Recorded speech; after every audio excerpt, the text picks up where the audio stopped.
about fixture intelligence.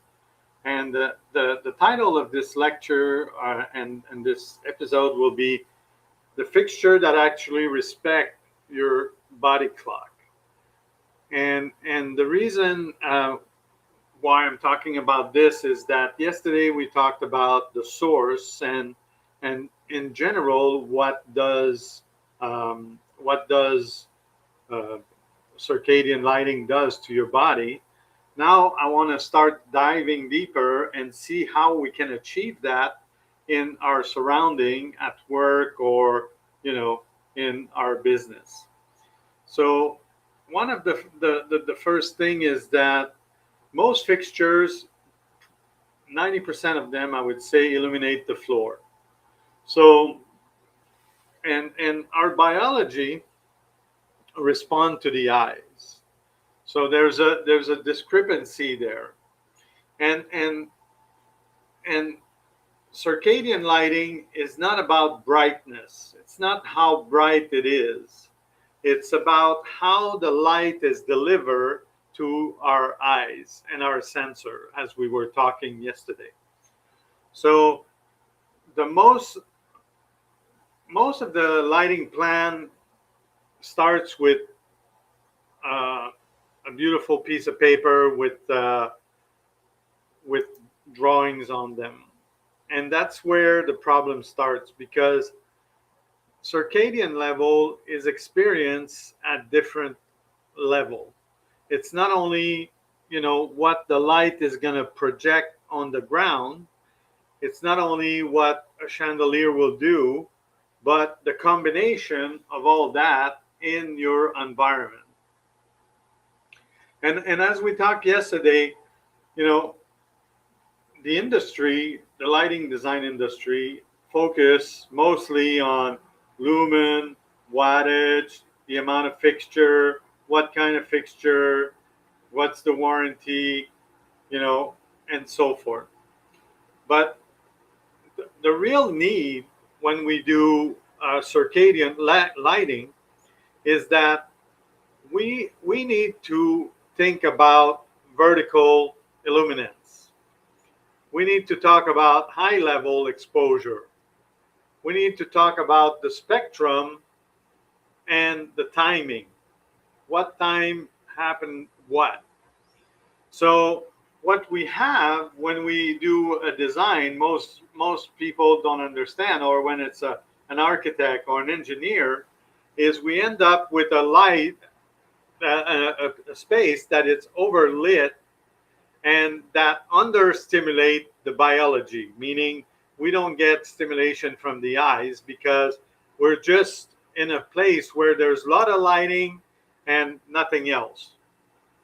So the idea is that the main idea is that now let's think about how we can change this and how we can work around it so that the fixtures are selected um, for not only for the layout but also for the body response and also for what they bring, they contribute to the body.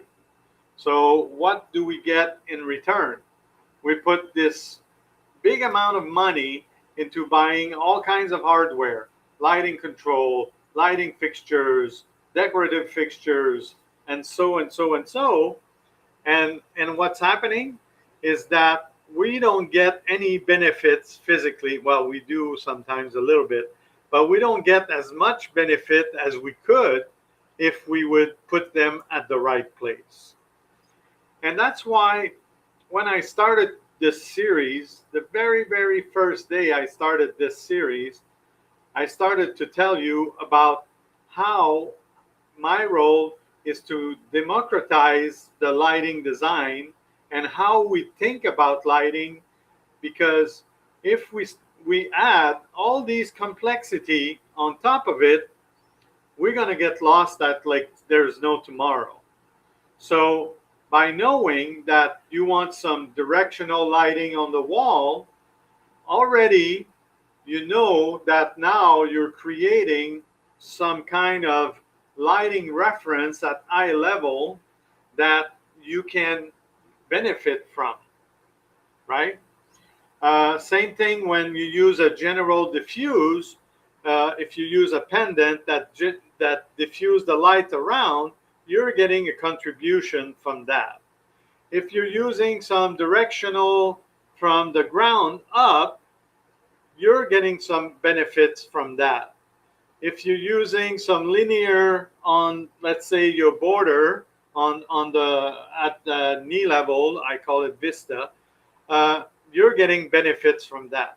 So now it's not only that we have lighting fixtures on a plan, but now we're creating these layers of lighting that are contributing to our human response, that are contributing to our body benefits. And this is what I want to talk about, and this is what I want to demystify in the coming 3 weeks. And today, as we're talking with fixtures, we're gonna see different fixtures. We're gonna see a little bit more in details, and also I'm gonna give you like what they contribute to as far as circadian lighting. So let's start with our directional down, right? Our directional lighting. So basically, we have a fixtures that projects lights in one direction. Most of the time, they're recessed in the ceiling and they project down. So light goes from the ceiling to the floor and nothing to do with the eyes, right? It does create some beautiful contrasts. It does create some shadow. But the main issue about this is that we overuse that. We put recessed lights everywhere. If you talk to an architect, they and you look at plans from architect, there's a famous saying. They say 4 can and a fan. In Florida, this is like the main thing they do. They put 4 can in a room with 1 fan in the middle, and that's it. And they hope that, you know, that will do the trick. And for the contractor, it's super easy because he calculates the amount of fan, the amount of can, and he can give in the price. Now, the contribution to your body is barely nothing. Now, the other thing that you're going to achieve by doing this, you know, ceiling full of light is that you're gonna have a lot of glare, because nowadays, on top of putting 4 cans and a fan, they're putting 4 cans that are not even recessed. They're just 4 lights that are in surface and that are super glary. So now, not only you're not contributing to your circadian circadian rhythm, but also you are straining your eyes, right? So what's a good accent? You know, like what's a good directional light? Well, basically, it's a light that produces light, that gives you some light down, but you don't have the residue of the glare. And also, that is a bit adjustable so that you can highlight maybe some artifact. You can highlight some wall. You can highlight some furniture. And then now you're using the light on an angle, and you're using this to create some bonification to your circadian. So that's the main benefits. Now let's talk about my other type of lighting, which is the general diffuse. So what does general diffuse does is that it brings some visual field into the space. It brings lights everywhere, but mostly it provides a vertical illumination. So you have lights everywhere. So not only to the ground, but you have lights on all the walls, right? So, and also it illuminates the face. And what's in your face? Your two eyes. And what's in your eyes? Your sensor, right? So it does contribute to your and where do we see those? Well, we see those in the kitchen, in dining, social area, and basically we don't see them enough.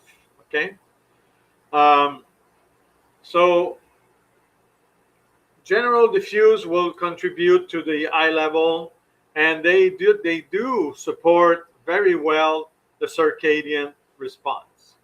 Now, as we saw with the source yesterday, if you don't have um, if you don't have a source that can mimic the sun during different time of the day, you will probably contribute some lights, uh, and it's better than nothing. But it's not the ultimate.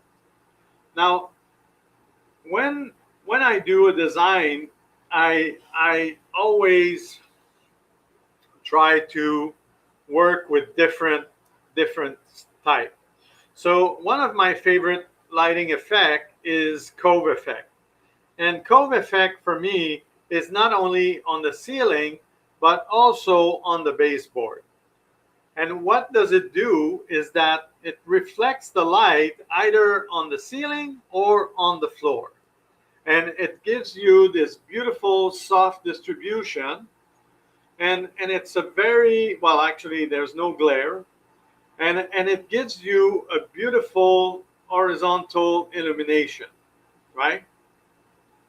And some of the vertical or horizontal, and it's a very comfortable light because if you have, let's say you have furniture behind it, it creates some beautiful shadows. It creates also, when you have it in cove, it gives you this space, this idea of depth, that the space is higher.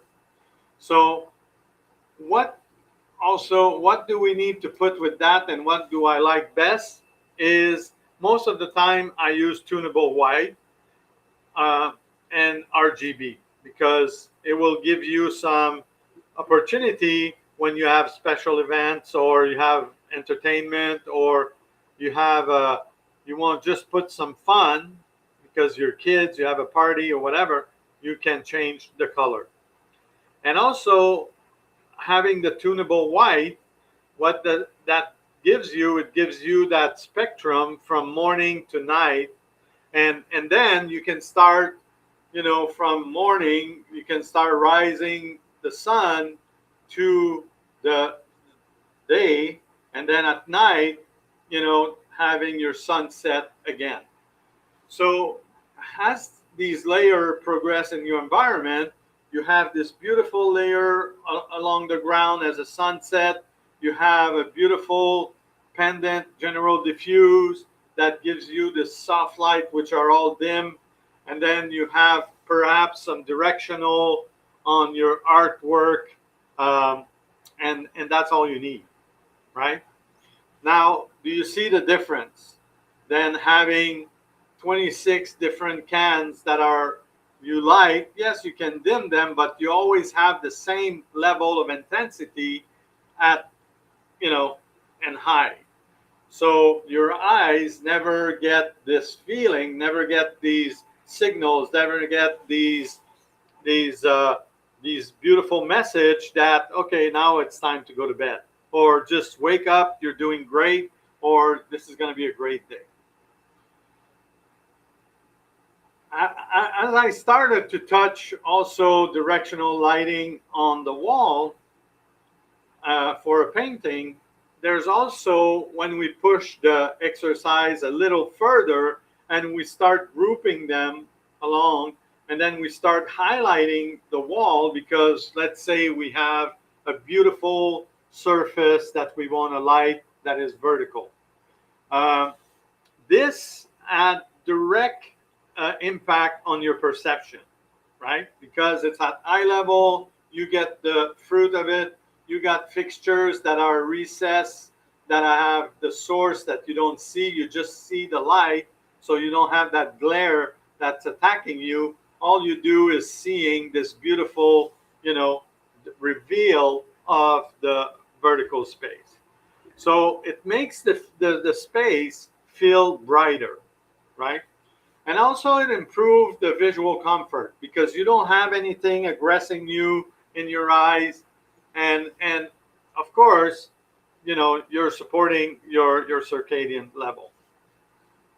So as you can see, there's there's there's different tools to do different jobs, right?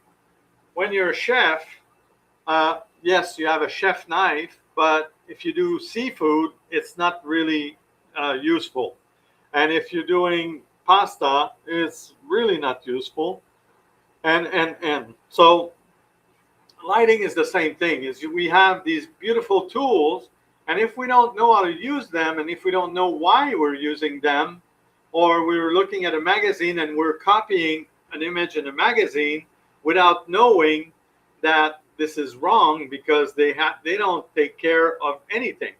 They don't have any impact on the circadian level. The lighting will be glary, and then also the fixture they recommend are absolutely useless because they don't contribute to anything as far as lighting, or we cannot control them because they come in 3 different colors.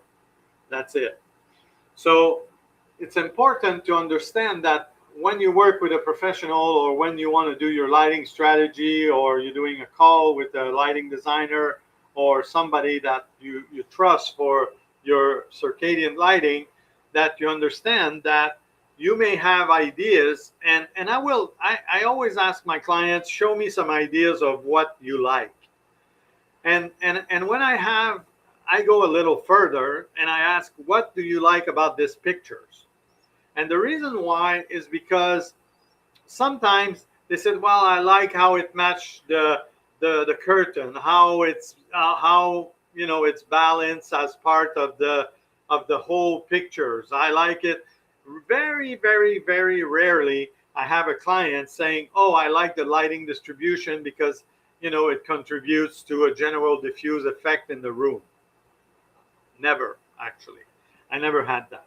So what can I tell you is that I will take these pictures, I will ask you some questions, and then I will make you think about it, and also make you realize why you like it. And I will fulfill that dream. Don't worry about it.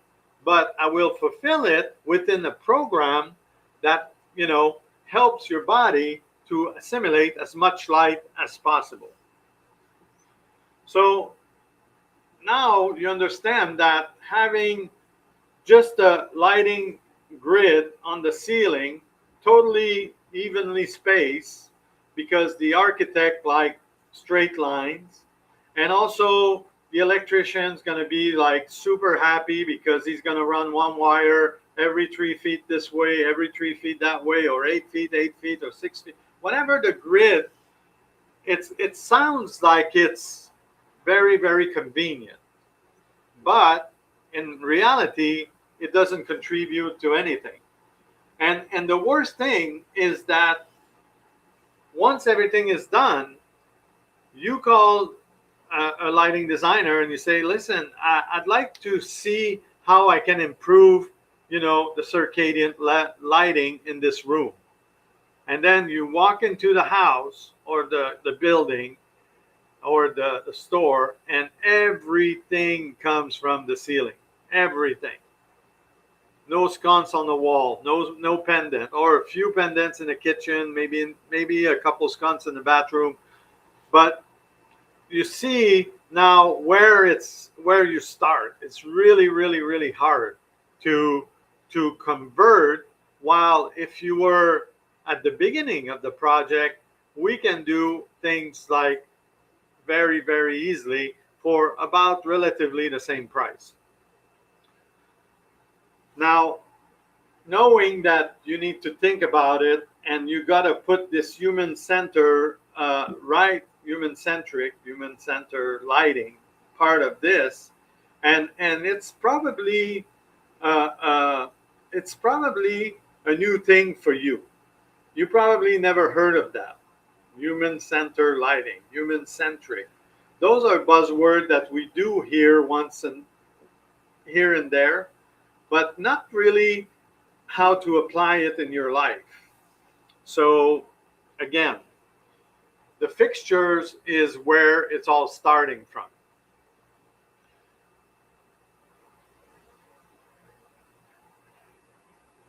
There's a lot to say about that, you know. Lighting is still drawn into plans and very rarely designed into sections. So that's why, and it's funny because I was talking to a contractor and he said, well, I'll send you the ceiling plan. And I said, no, you're not. You're going to send me the whole set. Why? I said, first of all, you know, I decide what I want. And also, I like to see the detail. If it's just for, sometimes it's just about the cabinet, you know, like all the millwork. I want to see the detail. I want to be able to plan, because on plan, you may see a shelf, and when you look on elevation, you have 7, 8 shelves. So that means that in your load, you're going to have a totally different load chart, load plan. So again, fixtures need to be designed in both, in plan and in section. Once you understand that, it's super easy. Now let's talk about residential a little bit. You know, like, what do we want in the master suite, right? We want to be relaxing. We want to be in pre-sleep transition. So what would be our strategy? What would be a good strategy in the master bedroom? Well, we need to have some indirect lighting, up and down, right? We need to have some warm dim lighting, directional. That means that they're going to go somewhere. And we have to have the minimum downlight as possible. Minimum. If you need one for reading for each side of the bed, that's good because you're doing a task. But once you turn them off, then, you know, that shouldn't be there. We should have probably a couple of general diffuse, like beautiful lamps. Ideally, you would have one that's on foot, that's away from your bed, so that you have this beautiful glow. And all this should be able to control and follow your circadian level, so that in the morning, you know, you get energy and clarity, and then, you know, and so forth. Now the kitchen, same thing. We got some pendants at eye level. We have under cabinets. We have controlled downlights, and all of those are on separate switch so that you can create these different area. And on your probably on your under cabinet, you want to have some warm white, cool white contribution so that you can, you know, change the ambiance. Now let's talk about your office. In an office, I would have another strategy, which is mostly you want to be alert, but you also want some of that comfort. So you want to have a lot of vertical illumination, meaning that you're going to light a lot of walls, right? You're going to have some indirect lighting so that you have as less possible to have shadow and have very low glare. So you don't want to have these lights that are, you know, aggressing you while you're working. So as you can see, in the same home, we have different biology reaction. We have different fixture strategy, and we have a very complete, you know, circadian lighting level. Now, how do we control this? We can control this many different ways. More and more, I see a technology called Power over Ethernet, which is one cable. It's like a data cable, a Cat6, and these cables carry power and data. And then what they do is that they work with these fixtures, and they permit you to adjust the color temperature, the intensity, the time they're on. You can program them. I mean, it gives you seamless design because it's hardwired, and you have also, they work also with daylight sensors, all kinds of control, keypads, and same as normal. So as you see, uh, but the cost is, you think about the wire, the copper cost now. Well, think about 14.2, 12.2 compared to a Cat 6. You'll get your answer there, right there. So before we had fixtures as object light layout, very symmetrical, right? Uh, we had, of course, we had an even brightness. We could take a meter and say, oh yeah, we have 30-foot candle. Now we use lighting fixtures as tool, very surgical tool. What do we want to do there? What do we want to do there? What kind of strategy we're going to do there? So now we're working not only on horizontal, but on vertical. So we're working on both plane. And the success is that we have a human response that is very, very strong. Because now you start to feel better. You start to sleep better. You start to be less moody, et cetera, et cetera. So as indirect benefits, you have all these benefits coming in, and you don't have all the problems that goes with them. So it is something that is changing our world. So when we have a lighting plan that is ceiling driven, instead of eye driven, it's usually structural. There's nothing about the body, and there is nothing about biochemistry or anything. It's very structural, A to B, 4 feet, 4 feet, 4 feet, and a fan in the middle, and that's it. But when you start implementing circadian lighting without changing the fixture placement, it's not working. And also, how could I say, just changing the bulb won't change the effect on light. So as you can see, it's a combination of both. Sometimes in some fixtures we can change the trim. We can have a trim that it's adjustable. We can add not electrical, but outlet box with power to put some pendant lighting. We can add on the bottom of the floor some indirect linear lighting. So these things can be added and enhance your effect, and achieve your goal.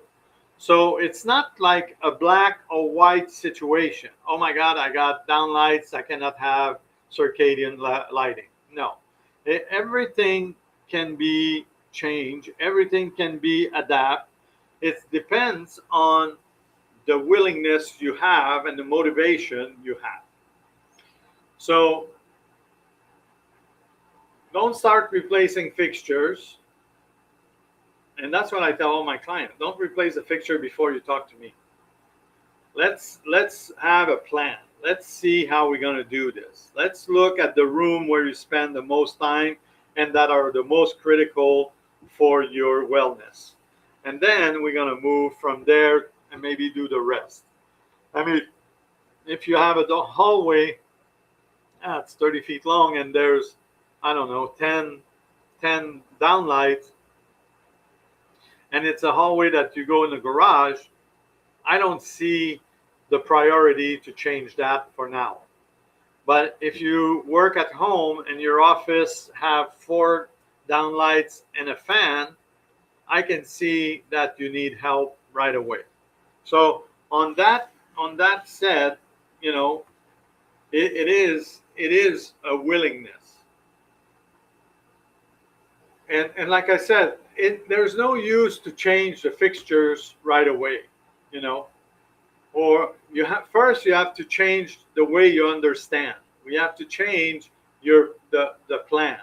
You have to understand what you're going to be doing. You have to understand the the strategy that is behind it, and what's your goal, what's your physical goal, what's your long-term goal, what's your family goal.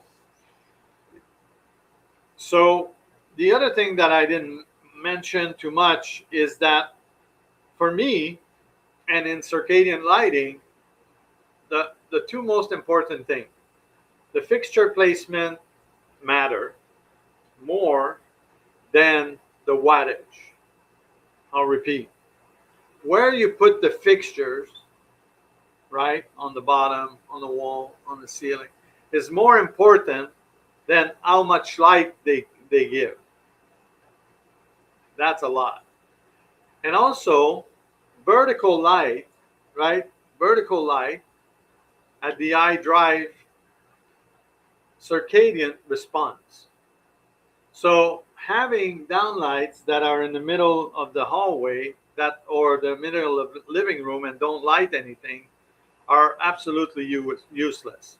Light that are along the wall and that you can adjust at eye level will give you way more response than having 10 lights on the ceiling. So it's not about how much light you have.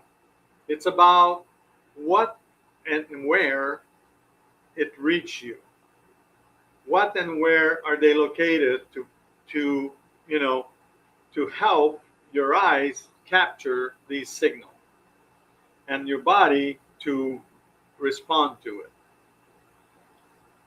And that is the most important for as far as circadian lighting. So lighting intention is very important. Don't change any hardware before you change the way you think, because sometimes it's not the hardware the problem, is just where they are. Just relocating them or adjusting them or making them in a different configuration will help you to to achieve your goal. And try to sit down and write what's the narrative.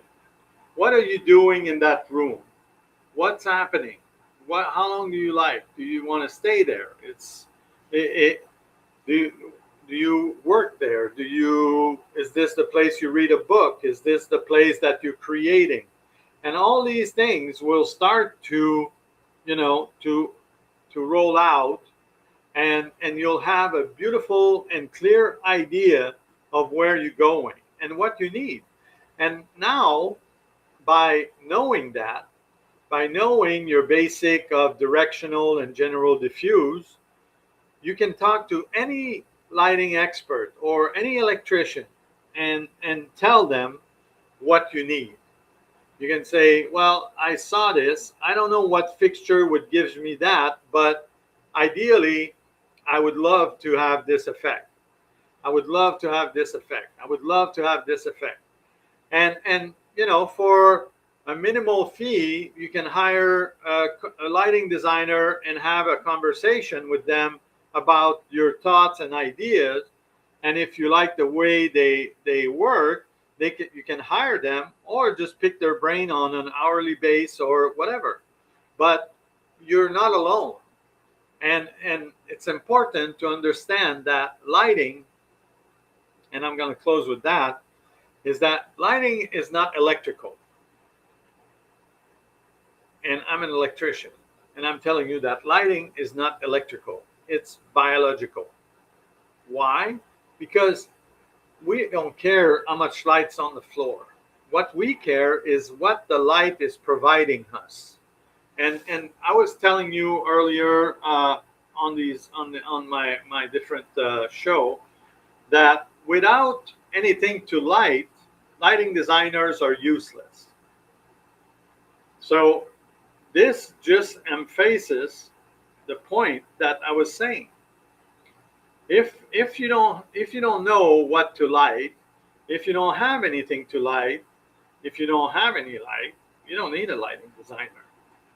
But the more data you start gathering, the more efficient and the more precise and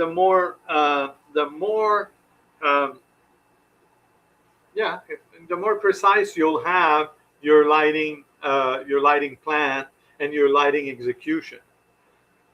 So have a happy Tuesday. And tomorrow we're talking about manufacturing, which is very, very exciting. There's a big there's a big show in New York right now, and I wish I was there, but I'm not there. I'm with you. So